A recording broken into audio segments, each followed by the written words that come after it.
Medina में 4 साल का अरसा यूं ही गुजर गया।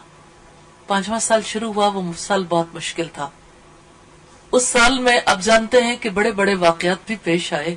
उसी साल में सईदा आयशा सिद्दीका पर इतना बड़ा बहतान लगा जिसका सदमा बर्दाश्त करना सईदा उम्मे रोमान और उनके अहले खानदान के लिए बेहद मुश्किल था। लेकिन वो सच्चे ईमान वाले, जिनमें से सईदा उम्मे रोमान के शौहर को नबी सल्लल्लाहु अलैहि वसल्लम ने सिद्दीक का लक़ब अता किया, वो कैसा खानदान था कि जिन्होंने इतने बड़े इल्जाम पर भी बहुत ही ज्यादा सुकून के साथ, बड़े सब्र के साथ, बड़े हौसले के साथ उस सारी सूरत हाल का मुकाबला किया। इस सूरत हाल में पूरा मदीना लपेट में आया हुआ था। खुद रसूलुल्लाह सल्लल्लाहु अलैहि वसल्लम बेहद परेशान थे। और अजीब बात यह थी कि सईदा आयशा उस पूरे माहौल में लाइल्म थी। अल्लाह ताला ने उन्हें लाइल्म रखा क्योंकि वो गजवे से वापस आने के बाद बीमार हो गई थी। फिर हजरत आयशा ने जब 1 माह का अरसा गुजार लिया तो रसूलुल्लाह सल्लल्लाहु अलैहि वसल्लम से इजाजत ली कि मुझे अपनी वालिदा के घर जाने की इजाजत दे दे, मैं बहुत बीमार हूं, वहां पर मेरी देखभाल अच्छी हो सकेगी। तो आप सल्लल्लाहु अलैहि वसल्लम ने उन्हें इजाजत दे दी।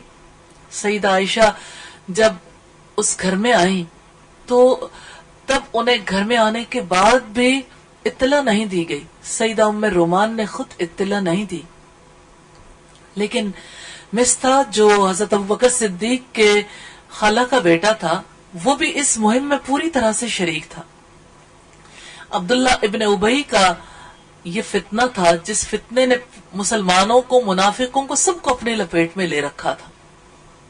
रात को जब सईदा आयशा जरूरियात से फारिग होने के लिए बाहर निकली, क्योंकि उस दौर में टॉयलेट्स घरों के अंदर नहीं हुआ करते थे, जब वो उन्हें साथ लेकर निकली तो सईदा आयशा को ठोकर लगी। तो मिस्ता की वालदा ने कहा, मिस्ता का बुरा हो। तो हज़रत आयशा ने कहा कि आप उसको बुरा कहती हो कि जिसने बदर की जंग में रसूलुल्लाह के साथ हिस्सा लिया। आप एक ईमान वाले के बारे में ऐसी बात करती हो, आपका तो बेटा ऐसा है। बेटे की खुसूसियात गिनवाई तो मिस्ता की वालदा ने कहा, बिटिया तुझे कुछ खबर नहीं कि मिस्ता ने क्या किया, इर्द गिर्द क्या खबरें हैं। सईदा आयशा कहती हैं कि मैं भूल गई